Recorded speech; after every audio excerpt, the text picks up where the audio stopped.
আগের সপ্তাহ চেয়ে এই সপ্তাহে মোটামুটি ভালো। শুক্রবার তো একটু দাম বেশি। বাজার ভালো থাকলে আগে 20 টাকা বেতন লাগবে। আগের তুলনায় মালের দাম অনেক কমছে। আগের সপ্তাহ চেয়ে এই সপ্তাহে মোটামুটি ভালো। আগের সপ্তাহে কাঁচামরিচ কত করে ছিল আর এই সপ্তাহে কত করে? আগের সপ্তাহে আসলে আপনার 80 টাকা থেকে 100 টাকা আছে পোয়া। এই সপ্তাহে হলো আপনার 40 টাকা, প্রায় অর্ধেকই কমছে আর কি।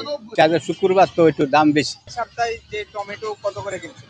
কালকে সপ্তাহে কিনছিলাম 120 টাকা, আজকে এই সপ্তাহে 140 টাকা কেজি, 20 টাকা বাড়ছে কেজিতে।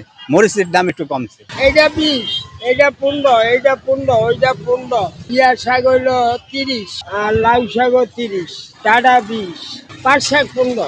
বাজার ভালো থাকলে আগে 20 টাকা বেতন লাগবে, মানে 20 টাকার মালই 15 টাকা বেশি।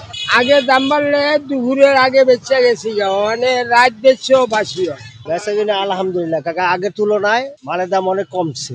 আগে মরিচ ছিল 180 টাকা, এই সপ্তাহে চলতেছে 40 টাকা। শসা ছিল 120 টাকা, এখন 70 টাকা 60 টাকা। আর সিম ছিল 240 টাকা, সিমের এখন হচ্ছে 200 টাকা। আগের তুলনায় মোটামুটি সবজির দাম অনেক কমছে। আশা করি সামনে এই মাস গেলে সামনের মাসে আরো কমে আসবে। কাস্টমারও খুশি, দোকানদারও খুশি।